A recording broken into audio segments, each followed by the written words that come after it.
তার ভাই থেকে পালিয়ে যাবে। ওয়া উম্মিহি ওয়া আবি, উম্মি মানে মা, আবি মানে বাবা। ওই দিন মানুষ পলায়ন করবে তার মা থেকে, ওয়া আবি তার বাবা থেকে, ওয়া সাহিবাতিহি ওয়া বানি, সাহিবাতিহি মানে হলো সাথী, সাথী অর্থ স্ত্রী, সাথী অর্থ আমার আল্লাহর নামটা আরো করে বড় করে বলেন, কে বলেছেন? আল্লাহ বলেছেন ইয়াউমা ইয়াফিরুল মারউ মিন আখি, ওই দিন মানুষ পালিয়ে যাবে তার ভাই থেকে, ওয়া উম্মিহি ওয়া আবি, ওই দিন মানুষ পালিয়ে যাবে তার মা। এখানে বহু বাবা আছেন, কত ঈদের দিনে পুরাতন জামা পরিধান করে সন্তানকে নতুন জামা দিছে, এমন বাবা এখানে আছে না নাই? কত মা আছে স্বামীকে বলে আমাদের জন্য কাপড় কেনার প্রয়োজন নাই, ছেলে মেয়েদের জন্য কিনে দিয়ে দেন। এরকম একজন দুইজন না, শত শত মানুষ আছেন বাবারা নিজে না কে সন্তান রে খাওয়ায়, নিজে পুরা হতে পারে। দুনিয়ার সব কথার মধ্যে ভুল থাকতে পারে, রাহমাতাল লিল আলামিন দয়াল নবীর কথার মধ্যে কোনো ভুল থাকতে পারে না। এই বিষয়টা নিয়ে যদি আপনি আমি চিন্তা করি, আপন কেউ নাই।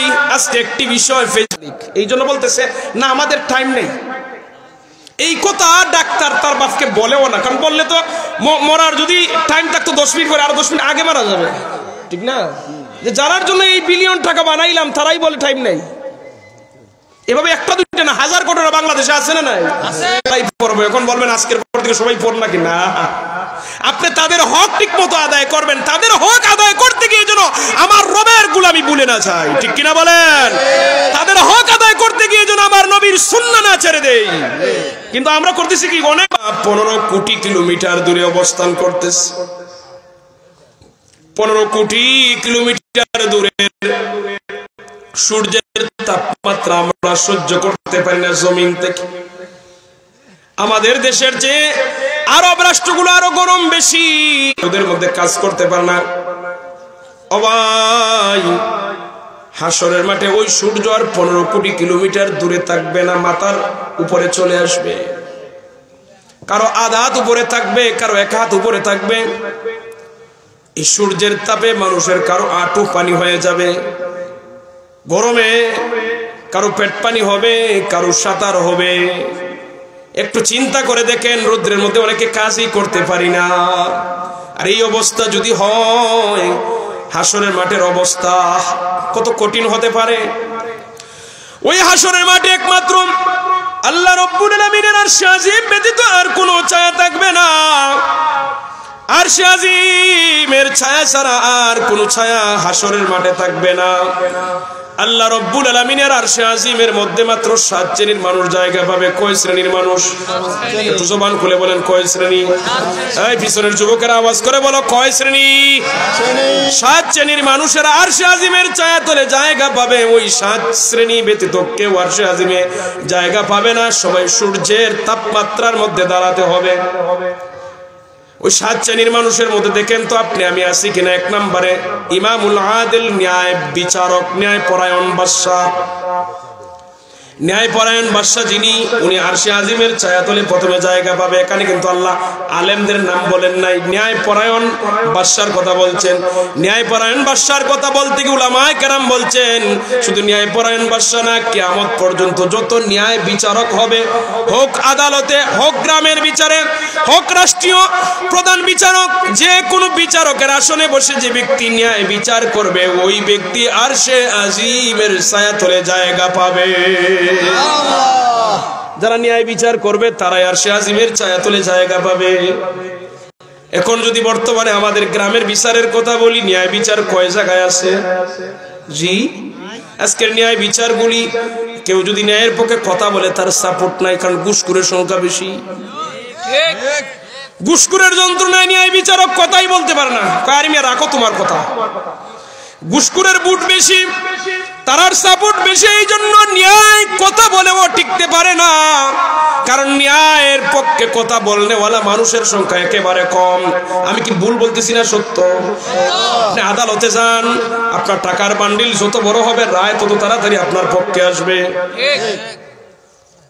এভাবে তো চলছে আমাদের দেশ, বিচার নাই তো। যে জায়গায় যাবেন ঘুষের বান্ডিল। আমরা মনে করি ঘুষ শুধু পুলিশই খায়, গ্রামের বহুত মাতব্বরে ঘুষ খায়, তার হিসাবে আমরা রাখি না। এই ঘুষখোররা যন্ত্রণায় সমাজ অশান্তি, যত জায়গায় ঘুষ চলে ওই জায়গার মধ্যে অশান্তি। হাসরের মাঠে ন্যায় বিচারকে আরশে আজিমের ছায়াতলে জায়গা পাবে। ওই এলাকার মানুষেরা শুনে রাখুন, আল্লাহ তাআলা আপনাদের ব্রেন দিয়েছেন, আকল দিয়েছেন, সবাই বিচার করতে পারে না। সব মানুষের মাথা দ্বারা বিচার ধরে না। যারা বিচার করে নিশ্চয় আল্লাহ তাআলা তাদের প্রতি অনুগ্রহ করেছেন, বিধায় তারা বিচার করে। এই জন্য অনুরোধ করে বলে যাই, আপনি ন্যায় বিচারক হবেন, হাসরের মাঠে আরশে আজিমের ছায়াতলে জায়গা পাবেন। সুবহানাল্লাহ বলবেন না? না না, একটা জবান বন্ধ না, সমস্ত জবান বন্ধ করে একসাথে বলি সুবহানাল্লাহ। যৌবনে যেই যুবক আল্লাহর ইবাদত করে ওই যুবক আরশে আজিমের ছায়াতলে জায়গা পাবে। তাহলে যুবকের দাম আছে না নাই? ও যুবক, ইবাদত করার সময় যায়। অনেক যুবক আছে কয় না ইবাদতের এখনো টাইম আইছে না, কয় মসজিদে যাওয়ার বহু বাকি আছে। বিবাহের আগে দাড়ি রাখে না, কয় বিয়ে করিল এরপরে দাড়ি রাখবো, কয় নামাজ পড়বো না যে সময় বুড়া বই। এই যুবক, যুবককালে যদি তুমি আল্লাহর ঘরে যাইতে পারো, ইবাদত করতে পারো, যুবক বয়সে যারা না দীর্ঘ সময় মসজিদে পড়ে থাকতে চায়, এমন মসজিদের সাথে যার ভালোবাসা, মসজিদের মধ্যে মন পড়ে থাকে, এমন ব্যক্তি কাল কিয়ামতের ময়দানে হাসরের মাঠে আরশে আজিমের ছায়াতলে জায়গা পাবে। আওয়াজ করে বলি না সুবহানাল্লাহ। ওই দুই ব্যক্তি আরশে আজিমের ছায়াতলে জায়গা পাবে যারা পরস্পরে আল্লাহর জন্য ভালোবাসে। ওই ব্যক্তি আরশে আজিমের ছায়াতলে জায়গা পাবে যে কাউকে ভালোবাসে আল্লাহর জন্য, আবার কাউকে ঘৃণাও করে আল্লাহর জন্য। মনে করেন আমরা কোন আলেমকে ভালোবাসি আল্লাহর জন্য, আব্দুল কাদের জিলানীর নাম শুনছি, জীবনে আমরা কেউ দেখি নাই। দেখছি? জুড়ে বলেন। আমরা জীবনে দেখি নাই, কিন্তু ভালোবাসি বিধায় তো নামটা সুন্দর করে নেই। আল্লাহর জন্য ভালোবাসি উনারে, উনার সাথে সাক্ষাৎ নাই, জীবনে উনার এক গ্লাস পানিও পান করাইছি না, দেখা হইছে না পানি কোন সময় পান করাইবো, কিন্তু উনারে ভালোবাসি কার জন্য? আল্লাহর জন্য ভালোবাসি। আবার আবু লাহাবরে আমরা দেখি নাই, কিন্তু আবু লাহাবরে ঘৃণা করি আল্লাহর জন্য, ঠিক কিনা বলেন? নমরুদরে ঘৃণা করি আল্লাহর জন্য, ফেরাউনরে ঘৃণা করি আল্লাহর জন্য, জালিমদেরকে ঘৃণা করি আল্লাহর জন্য, আর ভালো মানুষদেরকে ভালোবাসি আল্লাহর জন্য। আমরা যখন কাউকে ভালোবাসবো আল্লাহর জন্য ভালোবাসবো, কাউকে যদি ঘৃণা করি আল্লাহর জন্য ঘৃণা করব, তাহলে আরশে আজিমের ছায়াতলে জায়গা পাবো। জবান খুলে বলি না সুবহানাল্লাহ। পঞ্চম নম্বরে ওই ব্যক্তি যে একা একা রবকে স্মরণ করে, একা একা আল্লাহ তাআলারে স্মরণ করে, আর আল্লাহর ভয়ে তার চোখের অশ্রু ঝরে ফেলে। একা একা আল্লাহর স্মরণ করে, রবের কথা মাঝে মধ্যে একা একা রবকে ডাকে, আর রবের ভয়ে চোখের পানি ছেড়ে দেয়। ও ভাই, এখানে যদি প্রশ্ন করি, নিজে নিজেকে প্রশ্ন করুন, নিজে আপনাকে আপনি নিজে প্রশ্ন করে দেখুন, ওরে আল্লাহর গোলাম, ইতিপূর্বে কবে আল্লাহর জন্য তুমি চোখের পানি ছেড়েছো? দেখো, কারো দেখবেন 1 মাসের ভিতরে চোখের পানি নেই, এমন অনেক আছে 1 বছরের জন্য, 1 বছরের ভিতরেও আল্লাহর জন্য চোখের পানি নাই। হ্যাঁ, অনেক যুবক আছে কাঁদছে, তার প্রিয় দল হেরে গেছে, তখন চোখের পানি ছাড়ছে, ওই পানি জাহান্নামে নিয়ে যাবে। অনেক মানুষ আছে দেখছি তার প্রিয় দল হারে কাঁদে। হ্যাঁ, বাংলাদেশের ক্রিকেট খেলা দেখে বাংলাদেশ হারে কাঁদে, কাঁদস কেন? কয় আমার দেশটা আছে। খেলা দেখে হারে, চোখের পানি ছাড়ে, এর জন্য মহব্বত বেশি, তো এই জন্য কাঁদে তার প্রিয় দল। আমরা দেখেছি যখন বিশ্বকাপ ফুটবল খেলা আসে, তার প্রিয় দল হারার পরে টেলিভিশনও ভাঙ্গে, আসেনি ঘটনা? কান্দে। চিন্তা করে দেখেন, দুনিয়ার যেটা দেখা গুনাহ, ওই জিনিসের জন্য সে কাঁদে। কিন্তু এ ভাই, তুমি একটাবার চিন্তা করে দেখো, যে চোখ দিয়ে পানি জড়ালে একজন কাফেরের জন্য, দুনিয়ার খেলার জন্য, ওই চোখ দিয়ে রবের জন্য কবে তুমি পানি জড়াইলে? দেখা যাবে নাই তোমার চোখের পানি আল্লাহর জন্য না। এখানের মধ্যে আমরা যারা আছি একটু গভীর মনোযোগ দিই। আপনি চিন্তা করেন, বিগত কতদিন আগে আল্লাহর জন্য কাঁদছেন। কারো আছে 1 বছর চলে গেছে, চোখের পানি নেই আল্লাহর জন্য। হ্যাঁ, আপনার ছেলে মারা গেছে, ছেলের মহব্বতে কাঁদছেন। হ্যাঁ, আপনার মা মারা গেছে, আপনার মায়ের মহব্বত, এটা আল্লাহর জন্য না, এটা মায়ের ভালোবাসা। আপনার বাবা মারা গেছেন, বাবার মহব্বতে কাঁদছেন রে ভাই। কিন্তু আল্লাহর জন্য কাঁদছেন নিজে। জাহান্নামের কথা স্মরণ হইছে, আমি কিভাবে এই আগুনে জ্বলবো, এই আগুন থেকে কিভাবে বাঁচবো, কবরের কথা স্মরণ হইছিনি আর স্মরণ করে কাঁদছেন কিনা দেখেন তো। আল্লাহ নবী বললেন যে একা একা আমার আল্লাহ তাআলারে স্মরণ করে আর আল্লাহর বয়ে চোখের পানি ছেড়ে যায়, এমন ব্যক্তি হাসরের মাঠে আরশে আজিমের ছায়াতলে জায়গা পাবে। জবান খুলে বলি না সুবহানাল্লাহ। ষষ্ঠ নম্বরে ওই ব্যক্তি কোন উচ্চ বংশীয় সুন্দরী রূপসী মহিলা কুকাজের জন্য, জিনা করার জন্য যখন আহ্বান করে, ওই যুবক বলে আমি আল্লাহরে ভয় করে এই কাজ করতে পারবো না। সুবহানাল্লাহ। কারণ আল্লাহ তাআলা পুরুষে বানাইছেন মহিলার প্রতি আকৃষ্ট করে। মহিলা ডাকলো তুমি আমার কাছে আসো, তুমি আমার সাথে ফুর্তি করো, আনন্দ করো, জিনা করো। যুবক জবাব দেয় না না, আমি করব না, আমি আল্লাহরে ভয় করি।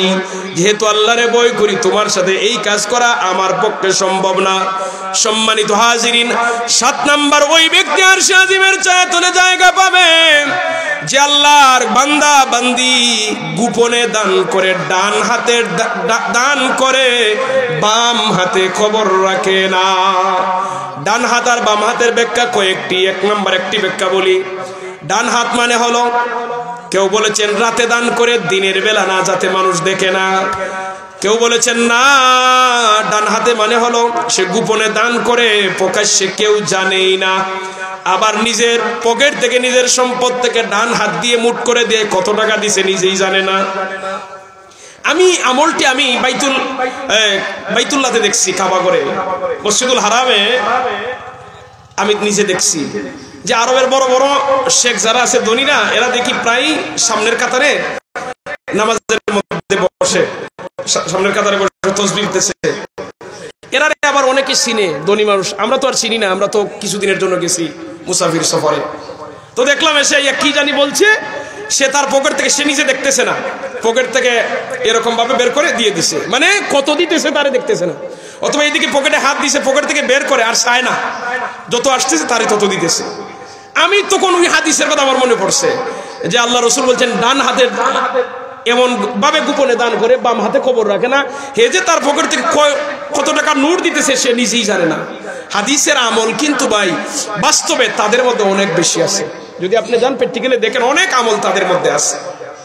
সম্মানিত হাজিরিন, এই 7 শ্রেণীর মানুষ আরশে আজিমের ছায়াতলে জায়গা পাবে। এখন আপনি দেখেন তো এই শ্রেণীর মধ্যে আপনি আমি আছি কিনা। যদি তাকি, আমরাও আশা রাখতে পারি আরশে আজিমের ছায়াতলে জায়গা পাবো। আর যদি এর মধ্যে আমরা না পড়ি ভাই, তাহলে আরশে আজিমে জায়গা পাওয়ার কোনো সম্ভাবনা নাই। আমরা সবাই আরশে আজিমের ছায়াতলে জায়গা চাই কি চাই না? তাহলে আমলের দরকার আছে না নাই? আল্লাহ যেন কবুল করেন, সবাই বলি আমিন। এই পেরেশান থেকে মুক্তি পাওয়ার জন্য 1 শ্রেণীর মানুষেরা ঐক্যবদ্ধ হবে, দলবদ্ধ হবে, বলবে চলো আমরা হাসরের মাঠে আমরা আদম আলাইহিস সালাতু ওয়াস সালামের কাছে যাই। উনার কাছে গেলে উনি আল্লাহর কাছে যদি সুপারিশ করে, হয়তো বিচার আরম্ভ হতে পারে। উম্মতের একদল আদম সফিউল্লাহর কাছে গিয়ে বলবে, আল্লাহর পয়গম্বর, আপনি তো দুনিয়ার প্রথম নবী, প্রথম মানুষ। আজকে আল্লাহ তাআলার কাছে একটু দরখাস্ত করুন যেন আল্লাহ তাআলা বিচারের কাজ শুরু করে দেন। তো পালন করতে পারি নাই, তোমরা আমার কাছে না, তোমরা নূহ নবীর কাছে যাও। মানুষেরা নূহ নবীর কাছে যাবে। নূহ নবী বলবেন এটা আমার দ্বারা সম্ভব না। তখন উম্মতে মুহাম্মাদী হযরত ইব্রাহিম আলাইহিস সালাতু ওয়াস সালামের কাছে যাবে, গিয়ে বলবে আপনি তো খলিলুল্লাহ, আল্লাহ বন্ধু, আজকে আপনি সুপারিশ করুন যেন আল্লাহ বিচার শুরু করেন। মেরেছিলেন। দুনিয়ার আর কারো সাহস নাই। মালাকুল মউত ফেরেশতাদের ডুসি মারা একজনই ছিলেন, মুসা নবী, যিনি তুর পারে আল্লাহর সাথে কথা বলেছেন। ওই নবী বলবেন না না, আজ আমার দ্বারা সম্ভব না, আমি পারবো না। তখন মানুষেরা যাবে ঈসা নবীর কাছে, গিয়ে বলবে আল্লাহর পয়গম্বর, আপনি তো ঈসা রূহুল্লাহ, আপনি তো আল্লাহ তাআলা আপনারে অনেক ক্ষমতা দিয়েছিলেন, কবর থেকে মানুষকে জীবিত তুলতে পারতেন, মরা মানুষকে জিন্দা করতে পারতেন। রবের কাছে একটু দোয়া করবেন। সুবহানাল্লাহ বলেন, সুবহানাল্লাহ। রাহমাতাল লিল আলামিন।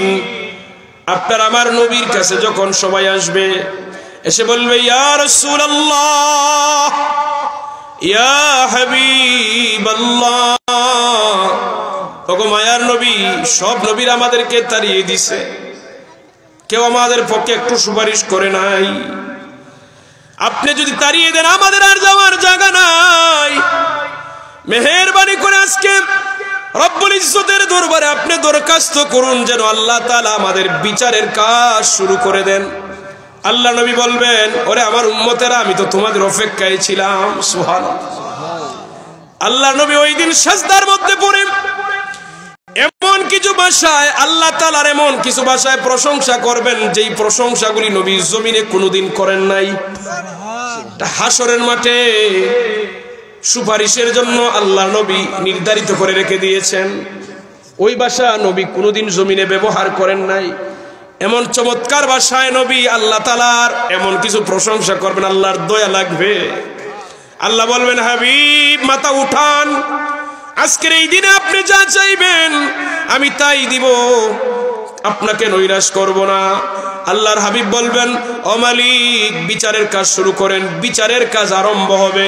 তাহলে বিচারের কাজ যে আরম্ভ হবে কার সুপারিশের দ্বারা? বলেন না, আপনার আমার নবীর সুপারিশের দ্বারা। জোরে বলবেন না সুবহানাল্লাহ। নবীর সুপারিশ ব্যতীত বিচারই আরম্ভ হবে না। বিচার এবার আরম্ভ। আপনার আমার জীবনের হিসাব দেওয়া লাগবে রবের সামনে। নবীর শাফায়াত ছাড়া কোনো উম্মত জান্নাতে যাইতে পারবে না।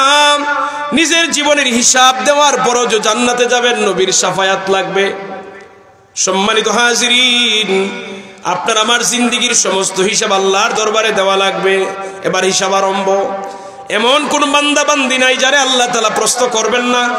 5টি প্রশ্নের জবাব না দেওয়া পর্যন্ত কেউ জান্নাতে যাইতে পারবে না, আল্লাহর দরবার থেকে রক্ষা পাবে না। عن عمره فيما أفناه وعن شبابه فيما أبلاه وعن ماله من أين اكتسبه وفيما أنفقه وماذا عمل فيما علم। এই 5টি প্রশ্নের জবাব না দেওয়া পর্যন্ত কেউ রক্ষা পাবে না। 1 নাম্বার, عن عمره فيما أفناه, ও আমার বান্দা বান্দি জীবন কোন কাজের মধ্যে ব্যয় করেছো? আল্লাহর দরবারে জবাব দেওয়া লাগবে। ও আমার বান্দা বান্দি জীবন কোন কাজের মধ্যে ব্যয় করেছো? যৌবন আছে না নাই? তাহলে যৌবনের প্রশ্ন আলাদা কেন? কারণ যৌবনের দাম আল্লাহ তাআলার কাছে বেশি। যৌবনের দাম বেশি। এই জন্য তো আল্লাহ নবী যে 7 শ্রেণীর মানুষের কথা বলছেন, যৌবন বয়সে যারা ইবাদত করে, যুবক বয়সে যারা ইবাদত করে, তারা আরশে আজিমের ছায়াতলে জায়গা পাবে। যুবকের দাম বেশি। একটা রাষ্ট্র পরিবর্তনের জন্য যুবকের প্রয়োজন, সমাজ পরিবর্তনের জন্য যুবকের প্রয়োজন, এই মাহফিল আয়োজন করতেও যুবকের প্রয়োজন। মুরব্বীরা কাজ করে না, শুধু পরামর্শ দেয়, ঠিক কিনা? কাজ করে কারা? আমাদের দেশ পরিবর্তন হয়েছে কাদের দ্বারা? মুরব্বীদের দ্বারা, যুবকদের দ্বারা, ছাত্র বয়সের দ্বারা। এরা যুবক, ঠিক কিনা? দেশ পরিবর্তন, রাষ্ট্র সবকিছু যুবকদের দ্বারা সম্ভব। জিহাদ, নবীজি জিহাদে সাহাবায়ে কেরামদেরকে নিয়েছেন, যুবকদেরকে নিয়ে গেছেন। সম্মানিত হাজিরিন, এই জন্য আল্লাহ তাআলা যৌবনের ব্যাপারে আলাদা হিসাব নেবেন। জীবনের হিসাব নেওয়ার পরও যৌবনের হিসাব নেবেন। কারণ এই যে মুরব্বী আছেন, এই বয়সের মানুষের অনেক কাজ থেকে উনি রিটায়ার্ড, বিবাহের কাজ থেকে রিটায়ার্ড, কারো বাড়িতে কর্ম করার ক্ষেত্রে রিটায়ার্ড। উনি যদি টিচার হয়ে থাকে স্কুল থেকে রিটায়ার্ড। উনি যদি কর্ম করে কাজ করে এতদিন তাকে, এখন ওই কাজ থেকে রিটায়ার্ড, কারণ ওনার সন্তানাদি আছে। মানুষ বয়স্ক হয়ে গেলে অনেক কাজ থেকে মানুষ বিরত থাকে। আপনি ভার্সিটি টিচার হতে পারেন, নির্ধারিত একটা বয়স হতে কয় শেষ, এখন আর টাইম নেই। স্কুল টিচারই করছে, নির্ধারিত সময় আছে, টাইম নাই। ঠেলা গাড়ি সারা জীবন বুড়ো হয়ে গেছে, আর শুনলে মানে না, সময় নাই। যৌবনের সময়ে বান্দা চাইলে নেক আমল করতে পারে, আবার চাইলে গুনাহ করতে পারে। যুবকের দ্বারা অসম্ভব কিছু না। যুবকের ইচ্ছা হলো মোটরসাইকেল কিনবে, প্রয়োজনে রেইন করেও কিনে নেয়, ঠিক না? যৌবনের ধারণায় যুবক চাইছে জিনা করবেন, যে কোনো পর্যায়ে হক জিনা করেই ফেলবে। যুবক চাইছে আমি মাহফিল করব, করেই সারে, মানে যেই দিকে যায় চাইলেই করতে পারে যুবকেরা। শুধু সদ ইচ্ছা লাগে, আর কিচ্ছু না। যৌবনে মানুষে যুবকে, অনেক যুবক আছে যৌবনে কেউ ইবাদত করে, আল্লাহর নেককার বান্দা হয়, আবার যৌবনে কেউ গুনাহ করে বদকার বান্দা হয়।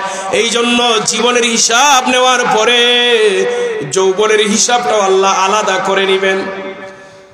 وَعَمَّالِهِ مِنْ أَيْنَ اكْتَسَبَهُ وَفِيمَا أَنْفَقَهُ ওরে ওরে বান্দা, দুনিয়ার সম্পদ বানাইলা, আয়ের উৎসগুলো কি কি? সম্পদ ব্যয় করলা, তার খাতগুলো কি কি? সম্পদ বানাইলা, এটা হালাল পন্থায় না হারাম পন্থায়? হালাল পন্থায় না হারাম পন্থায়, এটা হিসাব দেওয়া লাগবে কিনা? কথা বলেন না কেন? আপনি আরেকজনের জমি আত্মসাৎ করলেন, আবার মসজিদে গিয়ে সেজদাও দিলেন, লাভ নাই। আরেকজনের জমি আত্মসাৎ করলেন, আপনি হজে গেলেন, কোনো ফায়দা নাই। আপনি ক্ষমতাসীন গরিবের সম্পদ মেরে দিছেন, প্রতিনিয়ত নামাজ পড়েন, তাহাজ্জুদ পড়েন, হাজি সাহেব, লাভ নাই। আপনার আয়ের উৎসগুলো হালাল হওয়া লাগবে, বের খাতগুলো ভালো কাজে লাগবে। আল্লাহ জিজ্ঞাসা করবেন, ওরে বান্দা, সম্পদ যে ব্যয় করলে, এই টাকা জোয়ার মধ্যে দিলে না মাহফিলে দিলে? এই টাকা মসজিদে দিলে না মাদ্রাসায় দিলে? এই টাকা ভালো কাজে দিলে না মন্দ কাজে দিলে? আল্লাহ রাব্বুল আলামিন কিয়ামত হাসরের মাঠে জিজ্ঞাসা করবেন। আল্লাহ তাআলার কাছে জবাব না দেওয়া পর্যন্ত কেউ রক্ষা পাবে না। ওয়া মা জামিলা ফিমা আলিমা, ওরে বান্দা বান্দি, তুমি যে ইলম অর্জন করেছো, ইলম অনুযায়ী আমল কতটুকু করেছো? তার মানে ইলম অনুযায়ী আমল লাগবে। এখন ওই জায়গায় মানুষেরা বলে এখানে হুজুররা ধরা খাইছে, হুজুররা জানে বেশি, ইলম অর্জন করছে, হুজুররাই জবাব দিবে। ঠিক আছে, হুজুররা জানে বেশি, হুজুরদের জবাব বেশি। আমি আপনাদেরকে বলি, সুদ খাওয়া, ঘুষ খাওয়া যে গুনাহ, এটা আমরা জানি না? খেয়ে বলেন না? সমাজের সবাই জানে কিনা? নামাজ না পড়লে জাহান্নামে যাওয়া লাগবে, এটা সবাই জানে কিনা? এটার ইলম তো আছে, আপনার ইলম আছে। আরেকজনের জমি আত্মসাৎ করা যে গুনাহ, এটা সবাই জানে কিনা? ইলম আছে আপনার, এটার ইলম আছে। আরেকজনের মারা কবিরা গুনাহ, এটার ইলম আছে না নাই? আছে। আমরা সবাই জানি, কিন্তু মানি না। কি আমরা জানি সবাই? সমাজে ওয়াজ শেষ, কিন্তু সব শুধু আমলের বাকি। ওয়াজ, দুনিয়ার যত ওয়াজ আছে আমরা শুনে ফেলছি, কিন্তু আমল নাই আমার মধ্যে। সম্মানিত হাজিরিন, হাসরের মাঠে ওই দিন আপনার জবাব আপনি দিবেন। আল্লাহ তাআলা হয়তো আল্লাহর হক মাফ করে দিবেন, কোন বান্দার হক মাফ দিবেন না। কোন একটা মানুষের যদি আপনি 10টা টাকা মেরে খান, হাসরের মাঠে কোনো টাকা পয়সায় লেনদেন পরিশোধ হবে না, দিনার দিরহামে হবে না, পাউন্ড ডলারে হবে না। হাসরের মাঠে দুটি জিনিস দ্বারা লেনদেন পরিশোধ করা যাবে। কয়টি জিনিস? নেক আমল আর বদ আমল। মনে করেন আপনি একজন মানুষ, আপনার গ্রামের একজন সাহেব মানুষ, উদাহরণ হিসেবে বলি, বাজারে গেছেন, বাজার করছেন, রিক্সাওয়ালাকে বললেন, ভাই আমারে বাড়িতে দিয়ে আয়। উনি রিক্সা নিয়ে বাড়িতে আসছেন, পকেটে হাত দিছেন, বাংতি পয়সা নেই। এই পরে নিস, এরকম হয়নি? এই পরে নিস বেটা। পরে আর স্মরণ নাই, সেও টাকা নেয় নাই, আপনিও কুছ করে দেন নাই। তার কি রিক্সাওয়ালার কিন্তু দায়িত্ব না আপনার কাছ থেকে টাকা খুঁজে নিবে, বরং আপনার দায়িত্ব প্রয়োজনে তার বাড়িতে গিয়ে টাকা দিয়ে আসবেন, ঠিক না? শরীয়ত এটাই বলে। আপনি তার কাছে ঋণগ্রস্ত, আপনি তার বাড়িতে গিয়ে ঋণ পরিশোধ করবেন। হাসরের মাঠে ওই রিক্সাওয়ালা সাহেবের বিরুদ্ধে আল্লাহ তাআলার আদালতে মামলা করবে। আল্লাহ, অমুক সাহেবের কাছে আমি 10 টাকা রিক্সা ভাড়া পাই। আল্লাহ তাআলা ডাক দিবেন, তার রিক্সা ভাড়া দেও। ভাড়া তো চলেন, টাকা তো চলে না, টাকাও তো নাই, কি হবে? এবার ওই 10 টাকার অনুযায়ী সাহেবের নেক আমল রিক্সাওয়ালারে দিয়ে দেওয়া হবে, নেক আমল দিয়ে ঋণ পরিশোধ। এখন দেখা গেল এই সাহেব এমন সাহেব, তার কোনো নেক আমলই নাই। তাহলে কি হবে? ওই রিক্সাওয়ালার বদ আমল সাহেব দিয়ে রিক্সাওয়ালা পবিত্র হয়ে জান্নাতের দিকে দৌড় দিবে। সুবহানাল্লাহ। ও ভাই, কোন বান্দার হক যদি নষ্ট করে থাকেন, তার কাছ থেকে ক্ষমা চেয়ে নিবেন, মাফ নাই। আপনি নামাজি হতে পারেন, তাহাজ্জুদ গুজারি হতে পারেন, আর একজনের জমি আত্মসাৎ করবেন, কিয়ামত হাসরের মাঠে ধরা পড়ে যাবেন, মাফ নাই। ওই দিন আপনার আমার নবী আপনার সুপারিশ করবে না, জাহান্নামের শাস্তি ভোগ করা লাগবে। এরপরে যারা মুসলমান নির্ধারিত শাস্তি ভোগ করার পরে একদিন না একদিন আল্লাহর জান্নাতে যাবে, ওই জান্নাতেও যাবে যে আমার আপনার নবীর সুপারিশ ছাড়া যাইতে পারবে না। জাহান্নামের মধ্যে দীর্ঘদিন থাকার কারণে শরীরটা জ্বলে আংরা হয়ে যাবে। আল্লাহ তাআলা বলবেন, আমার হাবিব আপনার নেককার উম্মতদেরকে জান্নাত দিয়ে দিলাম, আপনি এবার জান্নাতে চলে যান। নবী বলবেন, না না, আমার একজন উম্মত জাহান্নামে থাকা অবস্থায় আমি জান্নাতে যাব না। তখন নবীর সুপারিশের কারণে জাহান্নাম থেকে উম্মতদেরকে তুলে আনা হবে। দেখা যাবে শরীরটা আংরা হয়ে গেছে, কালো হয়ে গেছে। আল্লাহ তাআলা জান্নাতি ফেরেশতাদের দ্বারা জান্নাতের পানি দিয়ে তাদেরকে গোসল দিবেন, শরীরটা সুন্দর হয়ে যাবে। নবী সুপারিশ করে তাদেরকেও জান্নাতে নিয়ে যাবেন। এই জন্য হাদিস শরীফে আসছে শাফাআতি লি আহলিল কাবাইরি মিন উম্মতি, সর্বশেষ কবিরা গুনাহগারী উম্মতের পক্ষে নবীর শাফায়াত করবেন। সুবহানাল্লাহ। সর্বশেষ কি জাহান্নামের আগুনে জ্বলার পরেও যারা জান্নাতে যাবে তাও নবীর শাফায়াত লাগবে। নবীর শাফায়াত ছাড়া জান্নাতে যাওয়ার সুযোগ নাই। অনেকে শাফায়াতই মানতে চায় না। নবীর শাফায়াত ছাড়া জান্নাতে যাওয়ার কোনো সুযোগ নাই। শাফায়াত দুই প্রকার, শাফায়াত কুবরা, শাফায়াত সুগরা। শাফায়াত কুবরা যা আছে সব নবীর জন্য বরাদ্দ। আমি কয়েকটি শাফায়াতের কথা বলি। যারা আজানের পরে দোয়া পড়বে, আজান তো শুনি আমরা সবাই, আজানের জবাব দিবে যথাযথভাবে, এরপরে দোয়া পড়বে। আজানের দোয়া যারা পড়বে ওই সব উম্মতের জন্য নবীর শাফায়াত করা ওয়াজিব হয়ে যাবে। কিন্তু আমরা অনেকে দোয়াটা শিখতে চাই না। দোয়াটা কষ্ট করে শিখে নিয়েন, আজানের জবাব দিয়েন, আজানের পরে দোয়াটা কষ্ট করে পড়ে নিয়েন, হাত তুলে পড়েন আর হাত চারাই পড়েন, দোয়াটা অন্তত পড়েন। দুই নাম্বার, যে দুনিয়াতে যত বেশি দুরূদ শরীফ পড়বে হাসরের মাঠে সে তত বেশি আমার নবীর পাশে থাকবে। আমরা মাহফিলে আইছি কয়েকবার দুরূদ পড়ে আর পড়তে চাই না। ভাই সারা 24 ঘন্টার মধ্যে 5টা মিনিট আমার নবীর জন্য দিয়ে দিবেন। আল্লাহুম্মা সাল্লি আলা মুহাম্মদ, আল্লাহুম্মা সাল্লি আলা মুহাম্মদ, আল্লাহুম্মা সাল্লি আলা মুহাম্মদ। এইভাবে 5টা মিনিট পড়বেন, 100 বার পড়তে পারবেন। একবার পড়লে 10টা রহমত দিবেন, 10টা গুনাহ মাফ দিবেন, তারপরে 10টা মর্যাদা বাড়াই দিবেন। সুবহানাল্লাহ। এই যে 3বার পড়ছি 30টা করে রহমত দিবেন, 30টা গুনাহ মাফ, 30টা মর্যাদা। এই জন্য নবীর উপর বেশি বেশি দুরূদ শরীফ পড়বেন। এরপরে শুধু নবীগঞ্জে শাফায়াত করবেন তা তো না, যারা শহীদ এরা সুপারিশ করবে, যারা হাজী এরা সুপারিশ করবে, যারা আলেম এরা সুপারিশ করবে, যারা কোরআনের হাফেজ সর্বশেষ তারাও সুপারিশ করবে। সম্মানিত হাজিরিন, এই দিকে আর গেলাম না। তো আমরা শাফায়াত মানি তো, রাসূলুল্লাহর শাফায়াত মানি তো আমরা সবাই। নবীর শাফায়াত চাইতে গেলে ভাই পাইতে গেলে অবশ্যই নবীর আদর্শ গ্রহণ করা লাগবে, দুনিয়াতে ঠিকমতো চলা লাগবে। আমি আমার শেষ পয়েন্টে চলে আসি যে 7 শ্রেণীর মানুষ আর সে আজিমের ছায়াতলে জায়গা পাবে, যে ডান হাতে দান করলে বাম হাতে কবর রাখে না। এখন যদি মনে করেন যে শুধু গোপনে দান করবো আর প্রকাশ্যে দিব না, না, কোরআনের মধ্যে আছে যে কেউ যদি গোপনে দান করে প্রকাশ্যে দান করে, তার নিয়ত যদি সহি থাকে তাহলে এই দান কবুল হবে। গোপনে দান করুক আর প্রকাশ্যে দান, গোপনে দান করার কথা প্রকাশ্যে দান করার কথা কোরআনে আছে। নবীর সাহাবায়ে কেরাম যখন জিহাদের জন্য নবী ডাকতেন, সাহাবায়ে কেরাম প্রকাশ্যে দিতেন, একজনের দেখা থেকে আরেকজন দিতেন, প্রতিযোগিতা করতেন। দিনের কাজে প্রতিযোগিতা করা জায়েজ আছে, দিনের কাজে প্রতিযোগিতা করা কি আছে, জায়েজ আছে। তবে মনের মধ্যে হিংসা রাখা যাবে না। মনের মধ্যে হিংসা না, ইখলাস নিয়ে যদি কেউ দিনের পথে প্রতিযোগিতা করে, ইবাদতের ক্ষেত্রে প্রতিযোগিতা করে, কোনো অসুবিধা নাই। যে অমুকে আজকে দেখছি তাহাজ্জুদ পড়ছে, আমিও তাহাজ্জুদ পড়বো, কোনো অসুবিধা নাই। অমুকে দেখছি আজকে মসজিদ থেকে বেরই হয় না, ইবাদত করছে, আমিও চেষ্টা করব এর চেয়ে আমি আরো বেশি ইবাদত করতে পারি। ইবাদতের ক্ষেত্রে, আমলের ক্ষেত্রে হিংসা না রেখে আপনি প্রতিযোগিতা করলে কোনো গুনাহ হবে না। সম্মানিত হাজিরিন, আপনাদের এই হাফিজিয়া মাদ্রাসা এটা বাৎসরিক মাহফিল। মাদ্রাসা আগের চেয়ে অনেক পরিবর্তন হয়েছে, ভালো হয়েছে। আমি কয়েক বছর আগে আসছিলাম একটা মাহফিলে, তালাবিজের মাহফিলে, মিলাদুন নবীর মাহফিলে। যাই হোক, ওই সময়ের অবস্থার এখন পরিবর্তন হয়েছে। মাদ্রাসার যদি আপনারা না চালাইতেন, আপনারা যদি নেক নজর না দিতেন, মাদ্রাসা কি অবস্থা থাকতো? কথা বলেন না। এখন এই মাদ্রাসা দিন দিন উন্নতি হোক আর অবনতি হোক, এটা আপনাদেরই অবদান। আপনারা যদি এটার প্রতি নেক নজর দেন, উন্নতি হবে, আর আপনারা যদি এটার প্রতি নেক নজর দেন না, এটার অবনতি হবে। দুইটার জন্য আপনারাই দায়ী থাকবেন।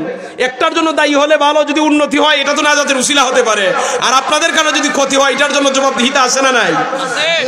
একটা সমাজের মানুষের একটা প্রতিষ্ঠান চালানো কোনো বিষয়ই না, যদি আমাদের ইখলাস ঠিক থাকে, আমাদের যদি সৎ ইচ্ছা থাকে, বাইকে উঠবেন না, মেহরবানি করে আমরা মুনাজাত হবে, তাবারুক আছে, আর আমি মুসাফির মানুষ। দেখেন আমি গুনাহগার, আমি মজলিসের মধ্যে সবচেয়ে বাদ মানুষ আমি, কিন্তু নবী বলছেন মুসাফিরের দোয়া কবুল, এটা হাদিসে আসছে। মুসাফিরের দোয়া কবুল হয়। 3 শ্রেণীর মানুষের দোয়া আল্লাহ কবুল করেন, এক শ্রেণীর হলো মুসাফির। মুসাফির হিসাবে আমি আপনাদের জন্য দোয়া করব। গুনাহগার মানুষ, আল্লাহ মুসাফিরের খাতির হয়তো কবুল করবেন। তো মেহরবানি করে, আগের হুজুরে দেখছি কিছু বলছেন, আমি আপনাদের কাছে করুজুরে অনুরোধ করব, মাদ্রাসার প্রতি নেক নজর দেন। বিশেষ করে এই মাদ্রাসার কেন্দ্র করে তো মাহফিল হইছে, এখানে রাসেল ভাই কই আসেনি? আচ্ছা যাই হোক, এই মাহফিল যে আপনারা আয়োজন করছেন, আগামী বছর মাহফিলের জন্য প্যান্ডেলের খরচ কি উঠছে? কেউ দিছেন? প্যান্ডেলের খরচ উঠছে নি? আপনার কথা আপনার কাছে উঠছে না? মাইকের খরচ কেউ দিছেন? আচ্ছা রইছেন না? আচ্ছা যাই হোক, আমি জানি আপনাদের এলাকার মানুষ কর্মজীবী হলো, আপনাদের মন মানসিকতা ভালো। বর্তমানে তো আপনাদের এলাকার মানুষ দিন দিন প্রবাসের দিকেও ঝুঁকছে, প্রবাসের দিকেও যাচ্ছে। অর্থনৈতিক মোটামুটি আমাদের প্রত্যেক এলাকার মানুষেরই আছে। বিশেষ করে আপনাদের আমি অনুরোধ করবো, এরকম যদি কোনো ভাই থাকেন যে হুজুর আগামী বছর আমি মাইকের খরচটা দিয়ে দিব,